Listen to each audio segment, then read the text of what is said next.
आज हम बात करने वाले हैं चुनाव प्रक्रिया के बारे में, इलेक्शन प्रोसीजर के बारे में। भारत में इलेक्शन प्रोसीजर कैसे है, क्या है, किस तरह से अपनाया जाता है, सबसे पहले क्या होता है, उसके बाद क्या होता है, कि पूरी इलेक्शन की जो प्रक्रिया है, चुनाव की जो प्रक्रिया है, उसके बारे में देखने वाले हैं। तो सबसे पहले चुनाव क्षेत्रों का सीमांकन किया जाता है। मान लीजिए लोकसभा के लिए चुनाव होने हैं, प्रधानमंत्री को चुना जाना है, प्रधानमंत्री जी को, तो पूरे देश को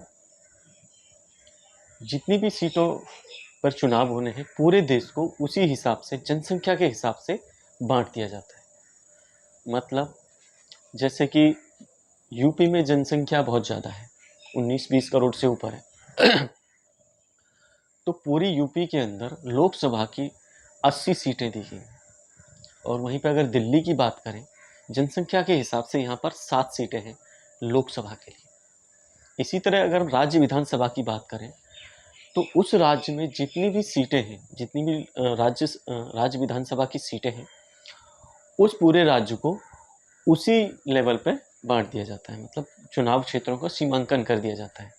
जैसे दिल्ली में 70 सीटें हैं राज्य विधानसभा की, तो पूरी दिल्ली को 70 विधानसभा क्षेत्रों में बांट दिया जाता है और हर एक विधानसभा क्षेत्र से एक उम्मीदवार को चुना जाता है भारत में।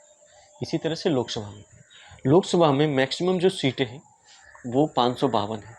पूरे देश को इतने भागों में डिवाइड कर दिया जाता है, मतलब इतने लोकसभा क्षेत्रों में डिवाइड कर दिया जाता है, लोकसभा सीटों के अकॉर्डिंग डिवाइड कर दिया जाता है। लेकिन अभी 552 नहीं रहती, कुछ अलग ही, मतलब थोड़ा सा कम ही रहती है, 546, 548 इस तरह से। इसका निर्धारण परिसीमन आयोग के बाद चुनाव आयोग करता है कि कितनी सीटें इस बार लोकसभा के लिए होंगी। तो इसका बहुत बड़ा प्रोसीजर है, इस पर हम नहीं जाएंगे। तो आगे देख लेते हैं अगला है मत सूची पत्र तैयार करना। इसके बाद आता है मत सूची पत्र तैयार करना। इसमें ये सभी काम चुनाव आयोग के होते हैं, लोकसभा और राज्यसभा के लिए। इसमें क्या है कि मतदाताओं का सूची पत्र तैयार किया जाता है, उसमें सारी डिटेल होती है उनकी, कौन कहाँ से है और किस क्षेत्र में आता है। इसमें तैयार करने के बाद उनको उस क्षेत्र में रख दिया जाता है। अगर कोई त्रुटि है या गलती है तो उसको सुधारने के लिए समय दिया जाता है। तो हम जैसे जो मतदाता हैं, उसमें अगर कोई दिक्कत होती है तो हम सुधार के लिए कोई फॉर्म भर सकते हैं। इसके बाद उसको फाइनल सूची को वितरित कर दिया जाता है, मतलब डाल दिया जाता है आयोग की साइट पर उसमें सुधार करने के बाद अगला काम जो रहता है चुनाव की घोषणा। चुनाव लोकसभा के लिए राष्ट्रपति की घोषणा के बाद, राष्ट्रपति की अनुमति के बाद, और राज्य विधानसभा के लिए राज्यपाल की अनुमति के बाद चुनाव की घोषणा कर दी जाती है। जैसे ही चुनाव की घोषणा होती है, जैसे ही चुनाव आयोग चुनाव की घोषणा करता है कि इस तारीख से, या जिस दिन से वो चुनाव की घोषणा करता है उसी दिन से वहां पर आचार संहिता लागू हो जाती है। चुनाव आचार संहिता लागू हो जाती है। मतलब उस क्षेत्र का, मतलब अगर लोकसभा के लिए चुनाव होने हैं तो पूरे देश में सारा कंट्रोल, लोकसभा के लेवल पर सारा कंट्रोल चुनाव आयोग के पास आ जाता है। उसमें कोई भी एक्टिविटी होगी, कुछ भी होगा, बहुत सारी एक्टिविटीज़ पर रोक लगा दी जाती है। अगर फिर भी कोई एक्टिविटी होती है तो उसकी परमिशन चुनाव आयोग से लेनी पड़ेगी। अगर चुनाव आयोग परमिशन नहीं देगा तो वो काम नहीं हो पाएगा। मतलब जैसे ही चुनाव की घोषणा होती है, सारी पावर इलेक्शन कमीशन के पास आ जाती है। इसके बाद आता है चौथा नंबर, निर्देशन पत्र दाखिल करना। चुनावों की घोषणा हो चुकी है कि तब से चुनाव है और एक समय दे दिया जाता है कि इस क्षेत्र में इस दिन चुनाव होंगे। तो उससे पहले जो उम्मीदवार होते हैं उनको समय दिया जाता है कि आप अपना जो भी अगर आप अपना उम्मीदवारी साबित करना चाहते हैं, उम्मीदवार बनना चाहते हैं, तो आप वहाँ पर अपना नाम दे सकते हैं। तो ये निर्देशन पत्र दाखिल कर सकते हैं। निर्देशन पत्र दाखिल करने के बाद उसी के साथ एक जमानत राशि भी तय जमानत राशि उनको वहाँ पर जमा करनी पड़ती है। तो ये सभी इस चीज़ के अंदर आता है। इसके बाद नाम की वापसी, निर्देशन हो गया।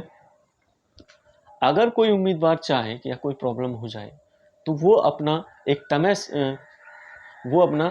तय समय के बाद, तय समय के अंदर, एक लिमिटेड टाइम पीरियड के अंदर अपना नाम वापस ले सकता है।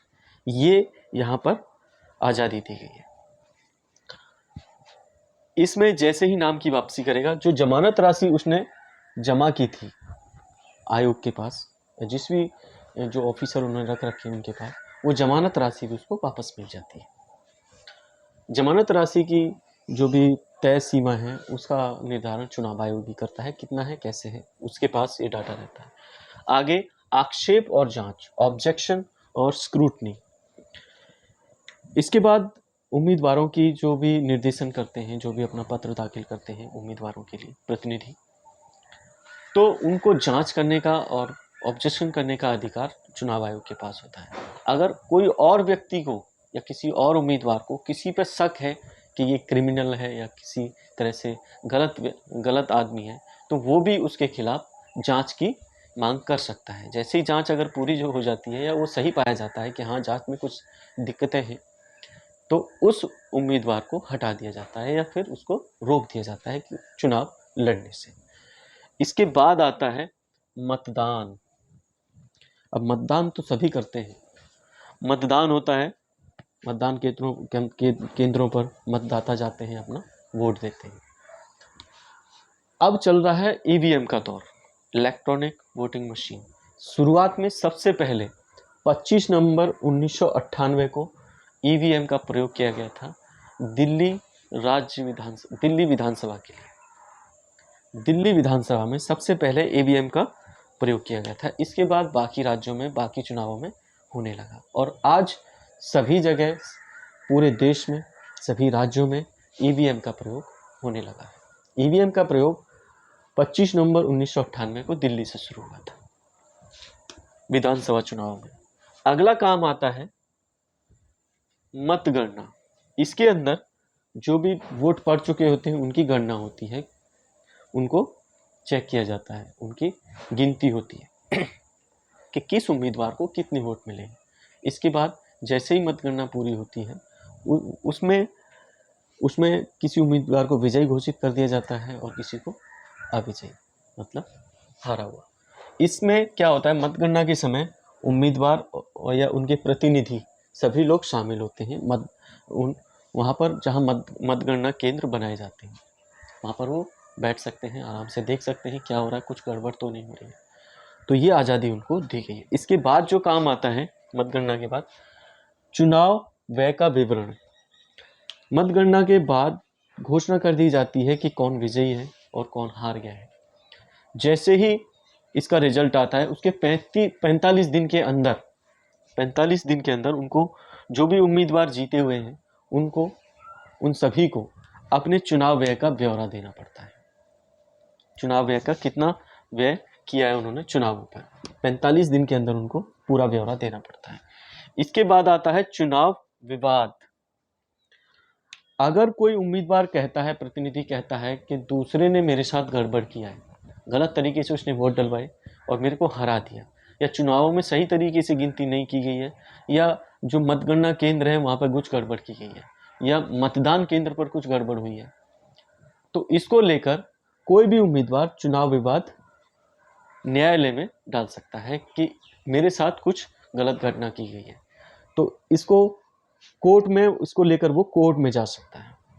कोर्ट अगर फैसला दे दे, सही पाया जाता है उसका जो आरोप लगाए, तो वो चुनाव रद्द करके उसको, जिसने आरोप लगाए उसको उसको भी उम्मीदवार बनाया जा सकता है, दोबारा से चुनाव कराए जा सकते हैं। ये कोर्ट के पास पावर है। कोर्ट के पास पावर है कि वो कोई भी निर्णय ले सकता है। तो ये है चुनाव प्रक्रिया भारत में अपनाई जाती है यहाँ तक। तो आपको ये वीडियो कैसा लगा? अगर अच्छा लगे तो आप इसको लाइक कीजिएगा और हमको सपोर्ट कीजिएगा। Thank you.